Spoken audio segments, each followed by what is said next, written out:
आज हम डिस्कस करेंगे कि आरबीआई ने 2000 के नोट क्यों विड्रॉ किए और अब हम इसको एक्सचेंज कैसे करें।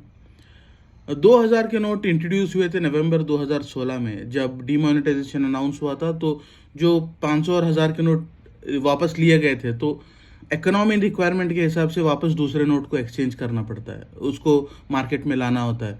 इट वॉज देन ये 2000 के नोट इंट्रोड्यूस किए गए थे। अब इसको आरबीआई विड्रॉ क्यों कर रहा है? देखिए, हर एक नोट की, हर एक करेंसी टेंडर की ना वैलिडिटी होती है।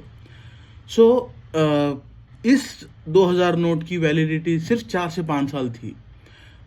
सो majority of the 2000 notes, if I have to say the numbers, 89% of the 2000 denomination notes were issued before 2017. और जब ये लाए गए तो इसका लाइफ स्पैन, जैसे कि मैंने कहा, 4 से 5 साल था। तो एक आरबीआई ने ना एक 1999 में एक the RBI introduced clean note policy, and it was to provide good quality of notes and coins.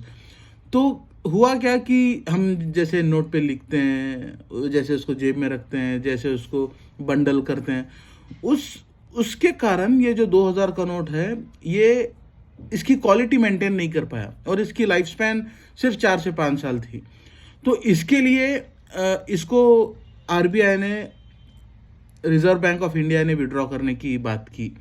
मैं एक चुटकुला सुनाना चाहूँगा। मेरे एक ग्रुप में एक दोस्त हैं जो रिजर्व बैंक ऑफ इंडिया को रिवर्स बैंक ऑफ इंडिया बोलते हैं। या okay, coming back to the topic.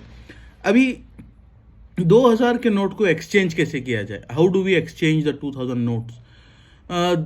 जो इंडिया का one of the largest banks है, स्टेट बैंक ऑफ इंडिया, उन्होंने बताया है कि जब आप बैंक में जाएंगे नोट को एक्सचेंज करने को, आपको कोई स्लिप या कोई फॉर्म भरने की ज़रूरत नहीं है।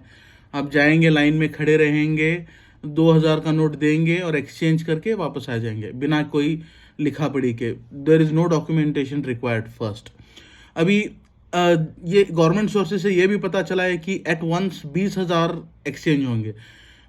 मतलब क्या कि अगर मैं लाइन में खड़ा हूँ तो मैं सिर्फ 20,000 के नोट, 2000 के 10 नोट दूंगा, यानी कि 20,000, और उसको एक्सचेंज करवाऊंगा। अगर मेरे को और एक्सचेंज करवाना है तो मेरे को वापस लाइन में आके खड़ा रहना पड़ेगा। सेम दिन सेम टाइम आप वापस लाइन में आके खड़े रहिए और वापस 20,000 दीजिए और वो एक्सचेंज हो जाएंगे। तो ये गवर्नमेंट सोर्सेज बोल रही है।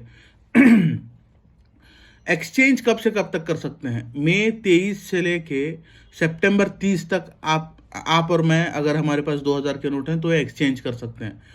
But let me tell you this कि 2000 notes will still be legal tender even after September 30.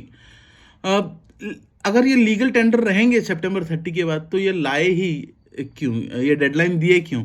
इसकी वजह यह है कि आरबीआई गवर्नर ये कहते हैं कि अगर डेडलाइन नहीं देते तो आप और मैं, आम जनता, इसको सीरियसली लेती नहीं। That this is the reason एक डेडलाइन दिया गया है नोट्स को एक्सचेंज करने को। बट माइंड यू, 2000 के note even after September 30 legal tender रहेंगे। ओके, और आखिरी बात मैं आपको बताना चाहूँगा कि आप कोई भी बैंक जाके ये 2000 के नोट एक्सचेंज कर सकते हैं। ज़रूरी नहीं कि आपका अकाउंट वो बैंक में होना चाहिए। कोई भी बैंक में जाइए, लाइन में खड़े रहिए और एक्सचेंज कीजिए। तो इन सारे पॉइंट्स में पॉइंट्स हैं जिसमें आप एक्सचेंज कर सकते हैं। तो ये था आज का video related to ₹2000 note, why was it withdrawn and how to exchange it. Thank you so much.